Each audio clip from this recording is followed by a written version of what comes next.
एक दहाई से भी ज़्यादा वक्त में हिंदुस्तानी वज़ीर आज़म के पाकिस्तान के पहले दौरे के कुछ रोज़ बाद पाकिस्तान ने 2 जनवरी 2016 को पठानकोट एयर बेस पर हुए दहशतगर्दाना हमले से एक बार फिर दुनिया को अपने हकीकी रंग दिखाए। दुनिया के नई साल के खैर मकदम होने के फ़ौरन बाद ही पाकिस्तान में कायम दहशतगर्द तंजीम जैश-ए-मोहम्मद ने दहशतगर्दों के साथ पठानकोट एयरफोर्स स्टेशन पर हमला किया, जिसमें 4 रोज़ तक जारी रहने वाली उस बंदूकी लड़ाई में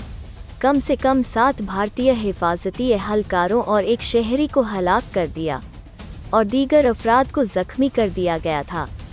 हिंदुस्तानी फ़ौजियों के लिबास में कम से कम 6 जैश-ए-मोहम्मद दहशतगर्दों ने यह मुहलिक हमला किया, जिसने एक बार फिर हिंदुस्तान और पाकिस्तान के माबैन अमन मज़ाकरात को इस्तेसाल कर दिया। आज हम अपने भाइयों को याद करते हैं, जिन्होंने अपनी बहादुरी से मुल्क के लिए अपनी जान की कुर्बानी दी। यह पहला मौका नहीं था जब पाकिस्तान उस तरह की वहशियाना की असर रहा हो। बार बार पाकिस्तान पर यह इल्ज़ाम लगाया जाता रहा है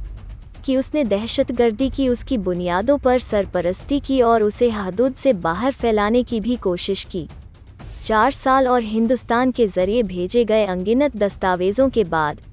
1 दिसंबर 2020 को पाकिस्तान ने सरकारी तौर पर एतराफ़ किया कि वे दहशतगर्द पाकिस्तान से आए थे और उसने नामालूम अफराद के खिलाफ FIR दर्ज कराई है। दहशतगर्दी के खतरे का खात्मा और इंसदाद दहशतगर्दी की हिकमत-ए-अमली पाकिस्तानी रियासत का एक झूठा काम है, जिसके खिलाफ दुनिया को मुत्तहिद खड़े होने और मुजरिमों और उसकी सरपरस्ती करने वालों के लिए सख्त सज़ा देने का ऐलान करने की ज़रूरत है।